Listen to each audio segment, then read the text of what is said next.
Good evening to all. To briefly summarize the five excellent talks, it's a difficult task for me, but I'll do it.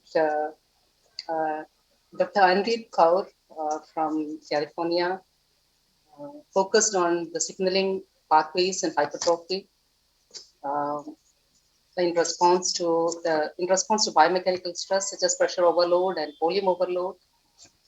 Various pathways are activated as a compensatory mechanism. Uh, the cardiomyocytes undergo hypertrophy, which result in sarcomeric disorganization and increased expression of embryonic genes.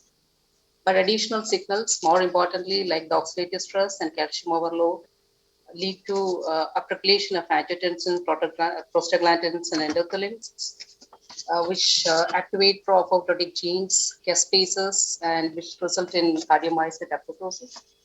So the phenotypic outcome is either to maintain a compensatory hypertrophy or for a rapid transition to uh, apoptosis and heart failure. So it depends upon the balance between these two signals. Dr. Kaur also pointed out that it's a shift from the physiological hypertrophy to pathological hypertrophy. That's a major thing. So, if we can concentrate on pharmacological approaches and antioxidants or therapeutics or bioactive compounds that can prevent the switch from the physiological to pathological type hypertrophy, it's very helpful. So, moving on to key points from Dr. Dantapani's talk. Dr. Dantapani was focusing on genetics of cardiomyopathies and particularly about this recent work on the mutation in adiponectin receptor 1, which is a major novel cause of hypertrophic cardiomyopathy. Um, Adiponectin receptor 1 express mutation in cardiomyocytes, and which subsequently he figured out from his in vitro experiments that E38 pathway is activated and which affect the glucose metabolism, and through transgenic models were also employed in the studies. And further, he figured out that the mTOR inhibitor rapamycin can rescue the mutations associated with these disorders. Each of the talk, Professor Sanjeev Dinkra.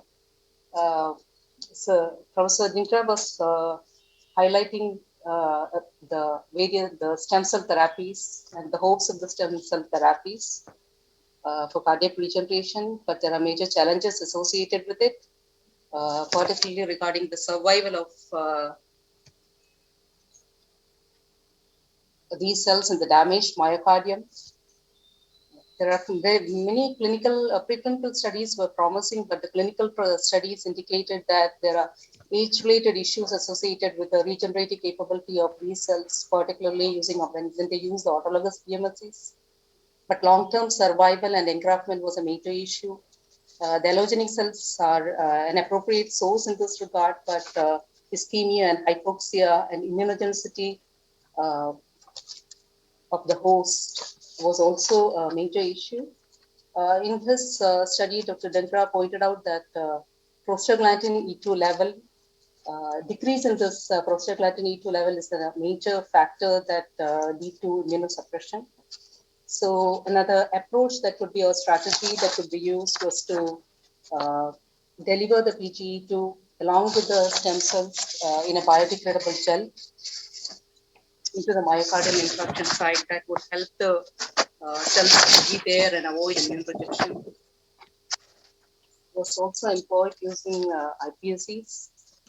And Dr. Dinkra also talked about various strategies that could be employed, like quantum dots for immunomodulation, um, then appropriate combination of cells, scaffolds, and factors that could be used to enhance the cell survival so that we can go further progress on the use of cardiac stem cells for clinical transplantation. To actually part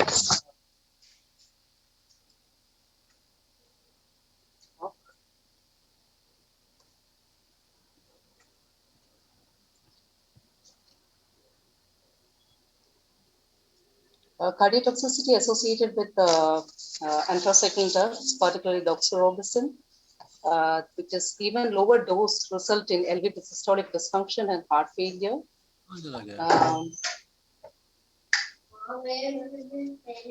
Mechanisms associated with doxorubicin toxicity was particularly the beta isomerase inhibition and production of superoxides. Then there was genetic topoisomerase beta 2 expression.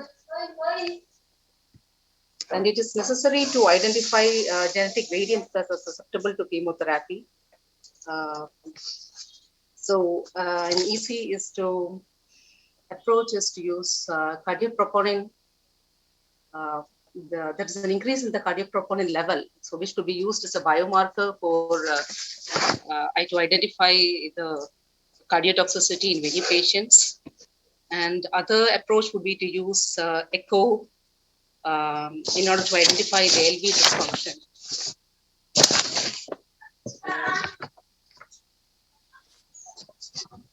Another approach, Dr. Ajipal also suggested that use of liposomal doxorubicin is a better choice rather than the native doxorubicin, which may induce cardiotoxicity.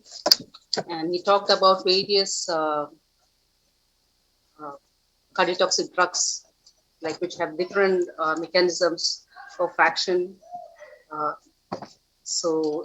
These drugs have different degree of toxicity, and the different mechanisms are also different. So their take-home message is it is very important to identify these cardiotoxicity right at the beginning, where either by looking at the level of the cardiotroponin and or using echo, which can easily pick up the LV dysfunction. Now moving on to Dr. Adityan. Dr. Professor Adityan pointed out that pharmacogenomics is very important, and there are alleles and genotypic frequency variations exist in genes encoding drug metabolizing enzyme, drug transporters, receptors of drugs, and this is particularly different in Indian population when compared to other groups. So genetic polymorphism can alter this protein function. So patients with different genetic polymorphism may respond to the cardiovascular drugs like ACE inhibitors, ARBs, and beta androgenic receptors in different way. So there's a need to implement pharmacogenomics into our clinics, and which will lead to personalized medicine in cardiovascular disorders. Now, I think I have summarized briefly. Over to Dr. Pasha for concluding remarks.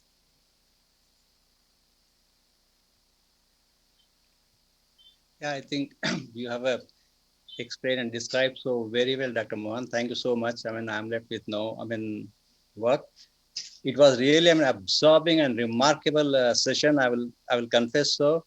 But all credit goes to these distinguished speakers. I mean, they covered the topic so very well, starting from Dr. Shah, and then Dr. Dandapani, he talked about those polymorphs, etc. And I saw his work. He's doing remarkable work, and his Adipo work is super work. Then Dr. Bahal, he described about the chemotherapy, and Dr. Adinath, he described about the pharmacogenomics so very well. And one more speaker, Dr. Dhingra, he talked about stem cell. I mean, all wonderful talks. I must confess it, and I won't go into details because we are short of time now. And thank you very much, Dr. HK and Kartha, for organizing such a wonderful meeting. It was all because of you. That such great speakers, they talked about so many things here. And thank you so much that I learned so much through these meetings. Wonderful job.